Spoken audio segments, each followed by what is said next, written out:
자, 이제 다니엘서가 이제 다 끝나가고 있습니다. 다음 주에 배우게 될 12장 말씀이 다니엘서 마지막 장입니다. 다니엘서 배우시느라고 수고들이 많으십니다. 우리가 왜 어렵고 재미없는 다니엘서를 배워야 되느냐? 요한계시록을 이해하기 위해서입니다. 요한계시록을 이해하기 위해서는 반드시 다니엘서를 알아야 됩니다. 요한계시록과 다니엘서는 서로 연결되어 있는 책입니다. 요한계시록의 예고편이다. 이렇게 생각하시면 될 것 같아요. 종말의 때에 나타날 사람이 있습니다. 그 한 사람이 혜성같이 나타나서 그야말로 이 세계를 지옥같이 만들어 놓을 것입니다. 우리 인류가 생겨난 일에 한 번도 겪어보지 못한 무시무시한 세상을 만들어 놓을 것입니다. 그 일이 있고 난 다음에야 예수님이 재림하시고 종말이 오게 되어 있습니다. 이 세상 종말 후에야 천년왕국이 시작되고 이제 새하늘과 새하늘이 열린다. 자, 이것을 성경은 예언하고 있습니다. 이 모든 일들이 다 예정되어 있다. 지금 미국과 중국이 패권을 놓고 열심히 싸우고 있습니다. 그러나 이런 일들은 지난 수천 년 동안 계속해서 반복되었던 일들입니다. 이 다니엘이 살던 시대도 마찬가지였습니다. 다니엘도 거의 90여 년 생애를 살아오면서 당대 최고의 패권 국가 바벨론이 멸망하고 페르시아라는 새로운 제국이 일어난 것을 보게 됩니다. 자, 그 일은 우리 식으로 말하자면 우리 당대 미국이 패망하고 중국이 세계 최고의 패권국가가 된 것을 보는 것만큼이나 충격적인 일이었을 것입니다. 그런데 그 일을 누가 아느냐? 하나님이 하신다는 것입니다. 세상 역사가들은 바벨론을 느부갓네살이 세웠다. 페르시아 제국을 고레스가 세웠다. 헬라 제국은 알렉산더가 세웠다. 사람이 한 일만 기록하고 있지만 성경은 아니다. 하나님이 하셨다. 하나님이 하신 일이다. 하고 하나님이 하신 역사를 이렇게 기록하고 있습니다. 자, 오늘 우리가 본 이 11장 1절 말씀에도 내가 또 메대 사람 다리오 원년에 일어나 그를 도와서 그를 강하게 한 일이 있었느니라. 자, 여기 나오는 내가 이 천사를 뜻합니다. 이 사람들이 보기에는 메대 사람 다리오가 바벨론을 멸망시킨 것 같지만 사실은 하나님이 하셨다는 것입니다. 하나님이 천사를 보내서 메대 사람 다리오를 도와주셨다.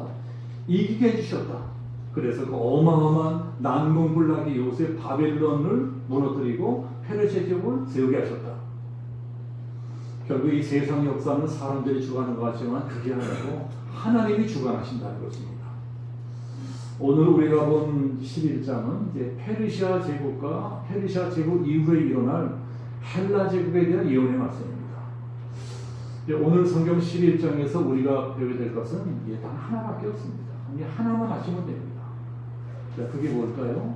성경의 예언이 얼마나 정확하냐? 무서울 대로 정확합니다. 다니엘서가 예언하는 미래가 정확하게 그대로 성취가 됩니다. 얼마나 정확하게 성취되는지 믿어지지가 않을 정도예요. 그래서 의심하는 사람들이 많습니다. 지난주에 우리는 천사가 다니엘에게 미래에 일어날 일을 예언해 주는 것을 배웠습니다. 천사가 예언해 준 그대로 이 세상 역사가 정확하게 성취되어져 가는 것을 기록한 책이 오늘 성경 11장입니다. 이제까지의 역사도 이렇게 정확하게 성취되었으니 종말의 때 나타날 일도 정확하게 성취될 것이다. 자, 우리가 11장에서는 그것 하나만 배우시면 됩니다. 지난주에 말씀드린 대로 이제 11장은 아주 길고 복잡하고 이제 그런 이야기입니다. 그래서 미리 한번 꼭 한번 읽어보시라고 이제 제가 말씀드렸습니다. 자, 읽어보셨을 것을 믿고 이제 오늘은 중요한 말씀만 이제 몇 구절 같이 읽으면서 이제 간단하게 말씀드리고 마치도록 하겠습니다. 자, 11장은 최대한 간단하게 요약하면 이런 것입니다. 자, 1절과 2절은 페르시아 제국의 역사입니다. 그 다음에 3절부터 35절까지는 헬라 제국의 역사입니다. 제가 헬라 제국의 역사는 이미 여러 번 자세하게 말씀드렸습니다. 알렉산더가 세계 최대 영토를 정복하지만 단명하죠? 일찍 죽습니다. 결국 33살의 나이에 말라리아로 단명했다고 합니다. 알렉산더가 죽은 다음에 헬라 제국은 4개의 나라로 갈라집니다. 자, 이집트와 이 팔레스타인, 이스라엘이죠. 이제 그 땅은 프톨레미라고 하는 부하가 다스리게 됩니다. 자, 시리아 땅은 셀류쿠스라고 하는 부하가 다스리게 됩니다. 그다음에 원래 헬라 제국이 시작되었던 그리스 마케도니아 지역은 카산드로스라는 부하가 다스리게 됩니다. 그 다음에 이제 소아시아 터키 땅, 이제 거기는 니시마쿠스라는 부하가 다스리게 됩니다. 그런데 4나라 중에 2나라는 별거를 겪게 됩니다. 그러니까 4나라 중에 2나라만 점점 강성해집니다. 자, 그 강성해지는 2나라가 이집트와 팔레스타인 땅을 다스리는 프톨레미 왕국이고 시리아 땅을 다스리는 셀루쿠스 왕국입니다. 자, 프톨레미, 셀루쿠스, 이제 이것을 기억하시면 됩니다. 2나라가 당시 고대 세계의 패권을 얻고 치열하게 싸우는 것이 오늘 성경이에요. 자, 오늘 성경 11장을 보면 다 읽어보신 분들 다 아시겠죠? 읽어보신 분들 아실 겁니다. 남방왕이 나오고 북방왕이 나옵니다. 남방왕, 북방왕. 그럼 남방왕은 뭐고 북방왕은 뭐냐? 자, 남방왕은 이스라엘 아래쪽에 있는, 자, 지도를 보면은 이집트는 이스라엘 아래쪽에 있습니다. 시나이 반도를 지나 거기 이집트가 있습니다. 자, 이집트 제국을 다스리는 프톨레미 제국의 왕을 뜻합니다. 그러니까 북방왕은 이스라엘 위쪽에 시리아가 있어요. 옛날에 아람 나라. 그러니까 그 아람 나라 시리아 제국을 다스리는 셀류쿠스 왕. 자, 이 사람이 북방왕입니다. 자, 이렇게 남방왕, 북방왕 2나라가 서로 패권 국가들과 치열하게 싸웁니다. 그렇게 열심히 싸우다가 한 300년 세월이 지나니까 아주 골 때리는 악독한 왕이 하나 나오는데, 자, 그게 누구냐? 안티오쿠스 에피파네스라고 합니다. 자, 안티오쿠스 에피파네스라는 왕에 대해서는 제가 자세하게 말씀드렸습니다. 중요한 왕이기 때문에 예수님도 마태복음 24절에서 예언한 왕입니다. 자, 안티오쿠스 에피파네스 왕에 대해서 기록한 책이 성경이 21절부터 35절까지입니다. 21절부터 35절까지 안티오쿠스 에피파네스에 대해서 자세하게 길게 기록하고 있습니다. 그만큼 중요한 왕이라는 것입니다. 그리고 36절부터 마지막 절까지는 종말에 나타날 적그리스도 했던 이야기입니다. 왜 성경이 안티오쿠스 에피파네스 왕에 대해서 자세하게 길게 설명하고 있느냐? 바로 다음에 적그리스도가 나오기 때문에. 안티오쿠스 에피파네스라고 하는 사람이 적그리스도의 모형이다. 먼 훗날에 종말의 때 적그리스도가 안티오쿠스 에피파네스가 저지른 것과 똑같은 악독한 짓을 저지를 것이다. 안티오쿠스 에피파네스가 이제 그대로 따라할 것이다. 그리고 다음 주에 배울 다니엘서 마지막 장 12장에서는 종말의 때 일어날 아마겟돈 전쟁에 대해서 예언합니다. 죽은 사람들이 부활하는 예언도 나옵니다. 영생의 세계는 예언도 나옵니다. 그때 다니엘도 부활해요. 그러면서 다니엘서가 끝납니다. 그러니까 지난주 배운 대로 가브리엘 천사가 이 세상 마지막 날 일어날 일들을 예언해 주는 것이고, 예수님이 재림하시기 직전인 7년 대환란 때 일어날 일들을 가르쳐 주는 것입니다. 그런데 역사가 신기할 정도로 너무나 정확한 것입니다. 너무나 정확해요. 다니엘이 다니엘서 쓸 때까지만 하더라도 헬라 제국이라고 하는 존재도 없었습니다. 알렉산더 아직 태어나지도 않았어요. 다니엘은 그런 일들이 일어나는 걸 보지도 못하고 죽습니다. 늙어 죽어요. 그래서 너무나 신기하게 다니엘서에서 예언하고 있는 그 모든 일들이 그대로 일어나고, 다니엘서에서 예언하고 있는 그대로 세계 역사가 흘러갑니다. 너무나 신기합니다. 근데 성경은 이 공부하면 공부할수록 너무나 신기한 책입니다. 어떻게 이렇게 될 수가 있느냐? 시간이 많지 않기 때문에 성경 같이 보면서 간단하게 우리 이 역사를 좀 공부해 보겠습니다. 오늘은 역사 이야기입니다. 자, 2절 보세요. 바사에서 새 왕들이 일어날 것이요. 바사는 페르시아 대국입니다. 그 외에 넷째는 그들보다 심히 부유할 것이며, 그가 그 부유함으로 강하여 지르는 모든 사람을 충동하여 헬라 왕국을 칠 것이요. 페르시아 제국의 첫 번째 왕이 누구죠? 자, 우리들이 처음 배운 것처럼 고레스입니다. 다리오라고 하는 사람은 바빌론 성반을 무너뜨린 사람이에요. 페르시아 제국을 통폐하는 사람은 고레스 황제입니다. 자, 고레스가 죽은 다음에 이 캄비네스라는 왕이 첫 번째 왕이 됩니다. 역사가 이대로 흘러가는 거예요. 캄비네스가 죽은 다음에 스메리디스라는 사람이 왕이 됩니다. 두 번째 왕이 되죠. 이제 스메리디스가 죽은 다음에는 이 다리오 히스파스라는 사람이 세 번째 왕이 됩니다. 다리오가 그대로 되는 거예요. 그다음에 맨 마지막 네 번째가 크세르크세스입니다. 제일 유명한 왕이 크세르크세스입니다. 자, 크세르크세스가 누굴까요? 자, 우리도 다 잘 알고 있는 왕입니다. 자, 에스더서 하시죠. 에스더서 죽으면 죽으리라. 에스더서에 보면은 에스더를 두 번째 왕위를 맞이한 아하스웨로 왕이 나옵니다. 아하스웨로가 바로 크세르크세스입니다. 유명한 왕입니다. 네, 크세르크세스 때는 아하스웨로 왕 때가 페르시아 제국 그야말로 최고의 전성기였습니다. 경제력과 군사력이 최고로 막강한 때였습니다. 그래서 왕궁에서 잔치를 한번 벌였다면 180일 동안 벌여요. 6개월 동안 벌입니다. 이게 이제 에스더서에 그대로 나와요. 예, 잔치할 때도 대신들을 막 금으로 된 의자, 은으로 된 의자 앉혔다고 합니다. 의자를 금으로 만들고 은으로 만듭니다. 모든 식기 기물들을 다 금으로 만들고 은으로 만들었대요. 그 정도로 강한 경제력과 강한 군사력을 갖고 있었습니다. 그래서 100만 대군을 이끌고 100만 대군입니다. 100만 대군을 이끌고 헬라, 그러니까 그리스를 침공합니다. 자, 그때 이야기가 영화로도 만들어진 것이 있습니다. 자, 예전에 개봉했던 영화 중에 300이라는 영화가 있습니다.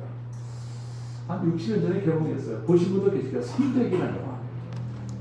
스파르타의 300 용사가 페르시아의 100만 대군과 와서 싸웁니다. 전월이 장렬하게 전사합니다. 역사거든요. 예, 그때의 크세르크세스 아하스웨르 왕 때를 배경으로 만들어진 영화가 바로 그 영화입니다. 이제 크세르크세스가 두 번 연속 그리스와 전쟁을 합니다. 제가 물론 이기기도 해요. 살라미 전투 같은 데 대승을 거둡니다. 그러나 100만 대군을 이끌고 두 번씩 전쟁한다는 어마어마한 국력이 필요합니다. 그래서 크세르크세스가 너무나 국력을 많이 소모해서 나라가 쇠잔해지고 결국 그것이 패망의 길로 가게 됩니다. 그러니까 다니엘서가 예언한 성경 그대로 되는 것입니다. 페르시아를 멸망시킨 왕이 헬라 제국의 알렉산더입니다. 그게 3절 같습니다. 자, 3절 보세요. 장차 한 능력 있는 왕이 일어났을 게 알렉산더예요. 큰 권세로 다스리며 자기 마음대로 행하리라.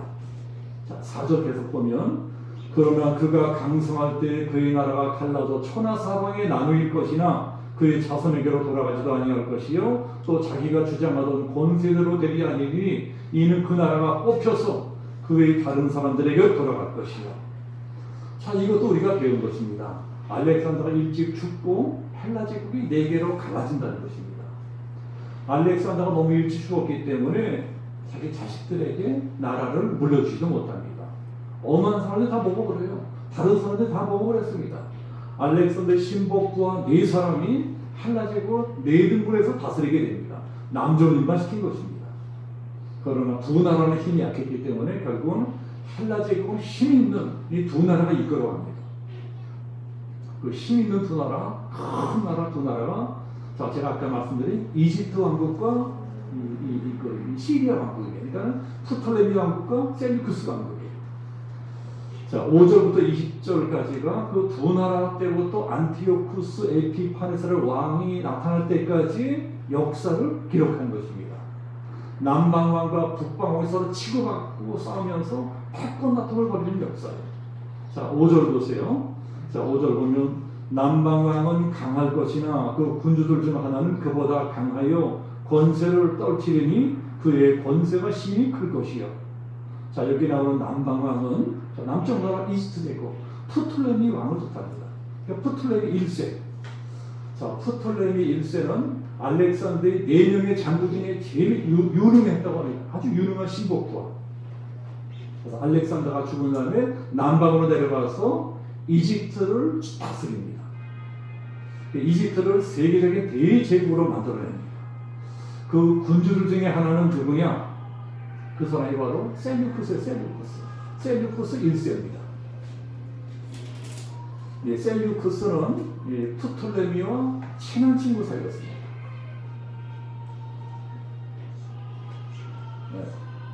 프톨레미는 셀류크스와 친한 친구였다. 그래서 프톨레미가 셀류크스를 도와주어서 저 북쪽 나라 시리아 땅을 다스리게 해줍니다. 그러니까 친구의 도움을 받은 거예요. 그래서 셀류크스가 북방왕이 됩니다. 그러니까 친구의 도움 받아서 프톨레미 도움을 받았어. 그 나중에는 점점 더 시리아가 커져서 애국보다 커집니다. 이집트보다 커져요. 그러니까는 셀류크스 왕국이 프톨레미보다 커집니다. 자, 그래도 프톨레미와 셀류크스 두 친구 왕의 사이 속에는 두 나라가 사이가 괜찮았어요. 그러나 아버지 왕들이 죽으니까 아들 왕들 사이에 문제가 생깁니다. 자, 이집트는 프톨레미 1세의 뒤를 이어서 프톨레미 2세가 왕이 되고, 자, 시리아는 셀류크스 1세의 뒤를 이어서 셀류크스 2세가 왕이 됩니다. 아버지들은 사이가 좋았는데 아들들은 사이가 좋지 못했어요. 맨날 티격태격 전쟁을 했습니다. 그러다가 우리 이래서는 안 되겠다. 우리 이러지 말고 평화롭게 살자. 사이좋게 지내자. 자, 그러고 정략 결혼을 하죠. 정략 결혼. 사돈이 되는 거예요. 자, 그것이 6절 말씀입니다. 몇 해 후에 그들이 서로 다 나팔이니 곧 남방왕의 딸이 북방왕에로 가서 화친하리라. 이집트를 다스리는 남방왕이 시리아를 다스리는 북방왕에게 자기 딸을 시집 보내는 것입니다. 결혼을 시켜요. 그러니까 시리아의 왕비를 만들려고 하는 것입니다. 그런데 문제는 북방왕은 이미 결혼해서 부인이 있다는 것입니다. 아들까지 둘이 있어요. 자, 그러나 남방왕이 내 딸하고 결혼하고 그러면 이혼해야 된다. 네 부인이랑 이혼해야 된다. 어떻게 내 딸이 그래도 공주인데 후추가 될 수가 있겠느냐? 자, 그래서 할 수 없이 북방왕이 자기 부인하고 왕비하고 이혼을 합니다. 부인의 이름이 라우디스예요. 라우디스. 자, 라우디스하고 이혼하고 남방왕의 딸과 결혼을 합니다. 남방왕의 딸의 이름이 베레니스라고 했다고 합니다. 베레니스는 아주 미인이고 아름답고 착한 여자였다고 합니다. 근데 순진한 여자가 정략 결혼의 희생물이 되었습니다. 그래서 아버지 뻘되는 왕에게 억지로 시집을 갑니다. 그런데 그런 일이 있고 난 다음에 몇 년 지나서 문제가 생겨요. 남방왕 프톨레미 2세가 갑자기 죽은 것입니다. 자, 그러자 어떻게 됐을까요? 북방왕이 바로 베레니스하고 이혼을 합니다. 그리고 전부인이 라우디스를 다시 불러들입니다. 전부인 라우디스가 다시 돌아와서 왕비가 됩니다. 쫓겨났어요. 그런데 라우디스가 보통 여자가 아니었습니다. 여자가 하늘을 품으면 오늘에도 서리가 내린다 그러는데 우리나라만 그런 것이 아니고 외국도 마찬가지인 거아닙니다. 그냥 쫓겨난 왕비 라우디스가 얼마나 일을 갈았는지 가슴에 한을 품고 있다가 왕비가 되자마자 공주 베레니스를 죽여버립니다. 남의 나라 공주를 죽인 거예요. 자, 그것도 모자라서 네가 어떻게 나를 쫓아낼 수가 있느냐 하고 자기 남편도 독살해서 죽입니다. 남편도 죽여요. 그 다음에 베레니스하고 남편 왕하고 나온 자식들이 다 죽여버려요. 그리고 그 사람들을 돕는 신하들이 다 죽여버립니다. 살벌한 역사가 벌어집니다. 그리고 자기 아들을 왕으로 세웁니다. 그 왕의 이름이 셀루크스 칼리니쿠스라고 합니다. 자, 이거를 다니엘이 예언한 거예요. 예언한 그대로 되고 있습니다. 지금. 자, 그러니까 남방다를 가만히 있었겠습니까? 자, 7절 보세요. 7절 보면 그러나 그 공주의 본 족속에게서 난자 중에 한 사람이 왕위를 이어 권세를 받아 북방 왕의 군대를 치러 와서 그의 성에 들어서 그들을 쳐서 이기고. 자, 이게 무슨 말씀이냐? 남방 왕 프톨레미 2세가 죽으니까 그 아들이 왕이 된다는 것입니다. 베레니스 공주의 오빠가 왕이 되었어요. 그 왕이 프톨레미 3세입니다. 프톨레미 3세가 왕이 되니까 누이 동생이 복수를 합니다. 너희들이 어떻게 감히 남의 나라 공주를 죽일 수 있느냐? 어떻게 공주를 죽일 수 있단 말이냐? 그리고 큰 군대를 거느리고 와서 북방왕을 칩니다. 그리고 대승을 거둬요. 자, 8절에 보면 북방나라 시리아의 금은 뻗들은 모조리 전리품을 노력질해가지고 옵니다. 그러나 9절에 보면 북방왕도 가만히 있지 않습니다. 복수를 합니다. 북방도 대군을 이끌고 남방왕에 쳐들어갑니다. 그러나 참패했대요. 역사적으로는 참패했습니다. 그리고 본국으로 돌아갑니다. 그것을 예언하는 것이 9절이에요. 북방왕이 남방왕의 왕국으로 쳐들어갈 것이나 자기 본국으로 물러가리라. 패배했다는 것입니다. 그리고 화병에 걸려 화병에 걸려서 일찍 죽었다고 합니다. 자, 북방나라 시리아도 셀류쿠스 2세가 죽으니까 셀류쿠스 3세가 왕이 됩니다. 자, 그러나 셀류쿠스 3세도 오래 살지 못하고 단명을 했다고 합니다. 일찍 죽어요. 그러니까 셀류쿠스 3세의 뒤를 이어서 이번에는 동생의 왕이 됩니다. 일찍 죽으니까 후사가 없었어요. 동생의 왕이 됩니다. 그 사람이 바로 안티오쿠스 3세. 아직 4세는 안 나왔어요. 4세가 안티오쿠스 에피파네스입니다. 그 다음 10절부터 19절까지 계속 이렇게 두 나라가 치고받고 싸우고 이런 내용입니다. 자, 프톨레미 4세하고 안티오쿠스 3세가 치열하게 패권 다툼을 합니다. 자, 시간이 없어서 자, 이제 이거 다 말씀드릴 수는 없습니다. 그럼 중요한 것 하나만 말씀드리자면, 자, 17절 보세요. 17절에 보면 이 사람들이 또 정략 결혼을 합니다. 아버지가 그대로 따라가요. 정략 결혼한 게 나오는데 이번에는 반대로 북방왕 안티오쿠스 3세가 자기 딸을 남방왕 프톨레미 4세에게 시집을 보냅니다. 똑같이 한 거예요. 자, 그 딸이 누굴까요? 그 딸이 바로 그 유명한 클레오파트라입니다. 클레오파트라 다 아시죠? 세계 3대 귀인 중에 하나. 양귀비 서시와 함께 3대인 클레오파트라. 유명한 여자죠. 자, 클레오파트라가 정략 결혼의 희생물이 되어서 내 남방왕에게 시집을 가는데, 그러나 이 결혼은 솔직히 아버지가 북방왕의 계략을 꾸민 것입니다. 자기 딸 클레오파트라를 일종의 간첩으로 보낸 것입니다. 너 거기 시집 가서 이집트의 정보를 빼라. 이집트 정보를 우리에게 알아라. 이집트를 멸망시킬 목적으로 이 딸을 이용을 합니다. 참 아버지들이 못됐어요. 그런데 문제가 생깁니다. 무슨 문제냐? 클레오파트라가 아버지를 배신합니다. 딸이 아버지를 배신해요. 자, 이집트를 시집을 가더니 남편을 택하고 아버지를 버립니다. 아버지가 뒤통수를 맞았어요. 자, 이런 걸 보면 역시 딸은 출가 외인입니다. 자, 이제 딸 가진 부모님들 딸 너무 믿으시면 안 됩니다. 딸은 출가 외인이에요. 그게 17절이에요. 또 여자의 딸을 그에게 주어 그는 남방 이집트 왕입니다. 그의 나라를 망하게 하려 할 것이나 이루지 못하리니 그에게 무익하리라. 이렇게 계속 남방왕과 북방왕이 위에서 치고 내려가고 아래서 밀고 올라오니까 북쪽 나라 남쪽 나라가 싹 치고 올라오고 밑에 내려가고 쌍박질하고 이러니까 이 이야기가 20절까지 계속되는 것입니다. 자, 그런데 문제는 그 중간에 누가 끼어 있습니까? 자, 지도를 보면 북쪽은 시리아, 남쪽은 이집트, 그 중간에 팔레스타인, 이스라엘이 끼어 있어요. 그러니까 이스라엘이 죽을 마신 것입니다. 죽을 마신 거예요. 이게 그 우리나라 역사를 보는 것 같습니다. 우리나라도 거의 강대도에서 얼마나 고생을 했어요.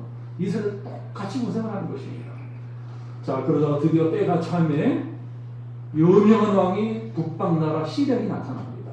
자, 그게 누구냐? 이 세상 역사에서 가장 암담하고 비열하고 잔인한 왕이 안티오쿠스 에피파네스입니다. 자, 안티오쿠스 에피파네스 여러 말씀드려서 아실 거예요. 이 안티오쿠스 에피파네스가 무슨 뜻이라고 말씀드렸죠? 안티오쿠스 에피파네스는 스스로 빛을 발하는 자다. 원래는 안티오쿠스 4세예요. 근데 에피파네스라는 이름을 지가 지었습니다. 에피파네스가 뭐냐? 나는 스스로 빛을 발하는 자다. 이거는 하나님한테나 쓰는 용어입니다. 그러니까 내가 하나님이라는, 나는 신이다. 자기를 하나님으로 믿고 있어요. 자기가 신이라고 이렇게 교만한 자입니다.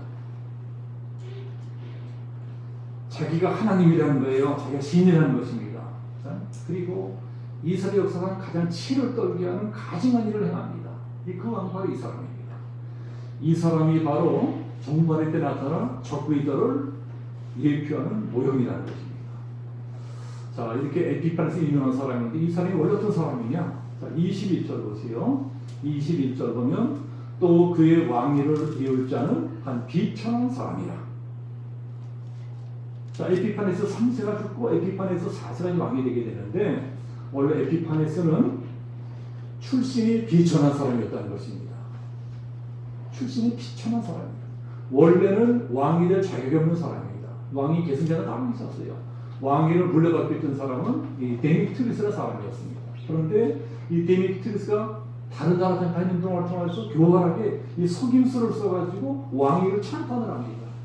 그만큼 에피파네스, 그러니까 안티오쿠스 4세는 아주 머리가 좋고 교활하고 겉모습에 능한 사람이었습니다. 종말의 때 나타난 적군과 똑같은 것이라는 것입니다. 21절에 보면 그가 평안 때를 타서 속임스럽고 나라를 얻을 것이요. 자기가 무슨 평화의 사도나 되는 것처럼 평화 지역을 맡고 벨쇼를 당하고 왕이 됩니다. 그래서 하루아침에 뒤통수 치고 배신하는 것입니다. 장차 나타날 적들도 똑같이 임할 것이다. 적 그리스도도 종말일 때 유대인들을 그렇게 속일 것이다. 온 인류를 저렇게 속일 것이다. 그리고 자기가 결국은 하나님의 행세를 할 것이다. 이렇게 예언을 하고 있습니다. 이러한 것들을 요한계시록으로 자세하게 예언하고 있습니다. 21절부터 35절까지는 에피파네스 이야기, 안티오쿠스 4세. 자, 이 사람이 이집트와 계속 전쟁을 벌입니다. 자, 에피파네스는 일생 동안 이집트와 4번 전쟁을 했다고 합니다. 큰 전쟁을 벌입니다. 세상에 한 번 전쟁하기도 힘든데 4번을 전쟁을 합니다. 그런데 그 4번 전쟁을 벌이기 기가 막힙니다. 시리아에서 이집트까지는요, 한 1500km예요. 1500km 되는 그 먼 거리를 대군을 이끌어서 전쟁을 하고 이집트를 먹겠다고. 그만큼 욕심이 많은 사람이라. 욕심이 너무 많아요. 만세에 나타나는 적군이 있어도 온 세계를 먹어버리려고 합니다. 그만큼 욕심이 많은 이 지도자가 적군이라는 것입니다. 그 전쟁의 가장 큰 피해자는 누구냐? 이집트가 아닙니다. 이스라엘이에요. 이스라엘은 에피파네스가 한번 전쟁하러 내려왔다가 올라갈 때마다 박살이 납니다. 그냥 이스라엘 박살을 냅니다. 에피파네스는 이스라엘의 유일신 사상을 아주 싫어했습니다. 유일신 사상. 왜 너희 하나님만 신이냐? 내가 신이다. 그래서 유일신 사상을 박멸하려고 합니다. 여호와 신앙을 혐오했습니다. 그래서 이스라엘 사람들은 여호와 신앙을 박멸시키려고 이제 내가 하나님께 나를 경배해라. 나 아닌 다른 신을 경건 다 죽일 것이다 하고 성전에다가 신상을 세워요. 제우스 신상을 세웠다고 합니다. 그리고 막 돼지를 잡아서 돼지 피를 뿌려가면서 제사를 드렸다고 합니다. 그거는 이스라엘 사람들은 있을 수가 없는 치욕 중에 치욕입니다. 자, 그것을 거부하면 무자비하게 학살을 당합니다. 그래서 에피파네스 시대에 무수한 이스라엘 사람의 학살을 당합니다. 그래서 일어나게 된 것이 마카비 혁명이다 하는 것을 제가 말씀드렸습니다. 우리 이 구약과 신약 사이에 외경이라고 하는 책이 있는데, 정경에 듣지 못한 책이 있는데 외경이 기록된 책이 이 마카비 혁명이 있어요. 마카비가 혁명을 일으킵니다. 마카비라는 것은 망치라는 뜻이거든요. 마카비 형제들이 혁명을 일으켜서 그 강한 헬라 제국을 군대를 몰아내버리고 성전을 회복을 합니다.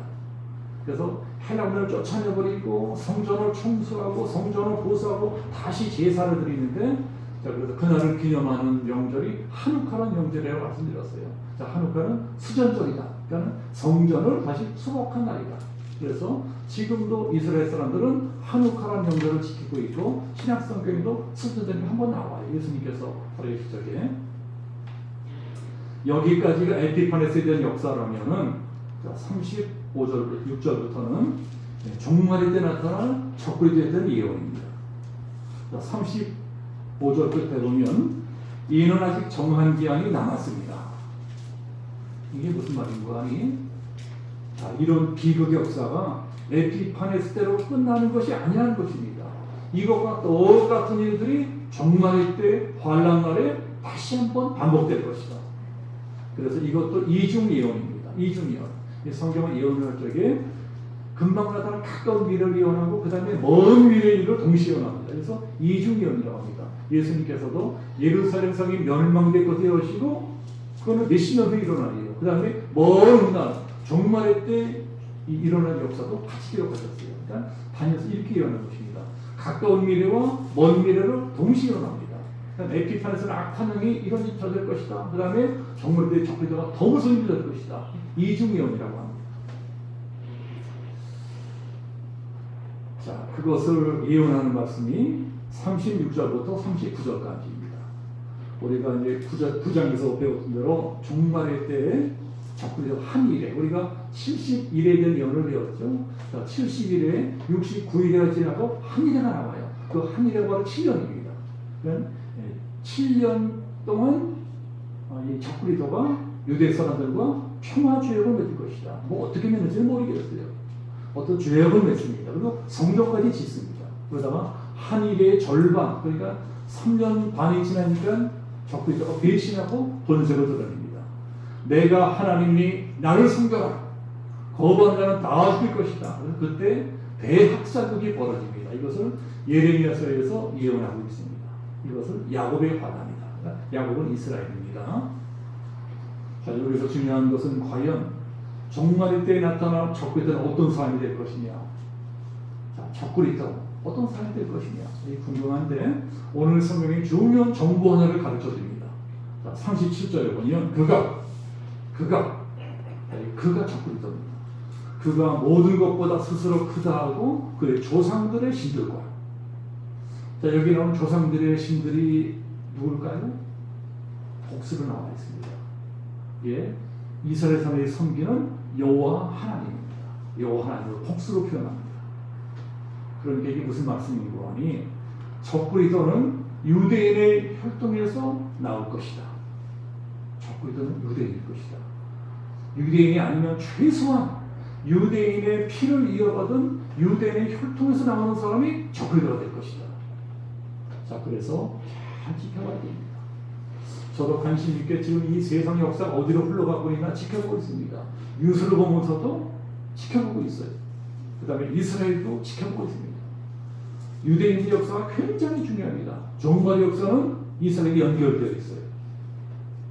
이스라엘도 지금 어디로 가고 있느냐? 종말의 역사에 있어서 이스라엘과 적그리스도는 굉장히 중요합니다. 우리가 적그리스도에 대해서 알아야, 이스라엘에 대해서 알아야 종말의 때를 알 수가 있습니다. 자, 40절부터는 예수님이 재림하기 직전에 일어난 아마겟돈 전쟁에 대해서 예언하고 있습니다. 요한계시록도 인류 최후의 전쟁 아마겟돈 전쟁을 자세하게 예언합니다. 아마겟돈 전쟁에는 다음 주에 배우될 12장에서 이제 자세하게 말씀드리겠습니다. 자, 오늘 말씀에서 배워야 될 것이 뭐라고 말씀드렸죠? 성경의 예언이 이렇게 정확하다는 것입니다. 이렇게 정확하다. 때가 되니까 믿어지지 않을 정도로 신기할 정도로 그대로 성취가 됩니다. 지금 우리가 종말에 대한 예언의 말씀을 읽어보면요, 이게 뭐 만화도 아니고 뭐 판타지 영화도 아니고 뭐 이런 일이 일어나겠느냐 믿어지지가 않아요. 그래서 아이고 이거 누가 믿느냐, 이런 일이 어떻게 일어나겠느냐 안 믿는 사람들이 많습니다. 그러나 성경은 과거의 역사를 통해서 우리에게 교훈을 합니다. 과거 역사들이, 성경이 예언하는 과거 역사들이 때가 되니까 이렇게 정확하게 성취된 것처럼 미래 역사도 그대로 성취될 것이다. 때가 되면 그대로 이루어질 것이다. 들을 끼는 자는 들을지어다. 듣고 깨달으라는 것입니다. 깨닫고 대비를 해라. 자, 그것이 성경을 기록한 목적입니다. 자, 오늘은 여기까지만 하고 다음 주에 하겠습니다. 다음 주는 다니엘서 마지막 시간입니다. 다니엘서를 총정리하는 시간입니다. 다니엘서 12장 한번 읽어보시기 바랍니다. 다니엘서가 끝나면 바로 요한계시록을 공부하도록 하겠습니다. 자, 우리 함께 기도하겠습니다. 자비로우신 아버지 하나님, 우리가 과거 역사를 통해서 미래 역사를 배웠습니다. 과거에 성취된 예언의 역사를 바라보면서 그와 똑같이 미래에도 성경이 예언한 그 역사대로 그대로 성취될 것이다.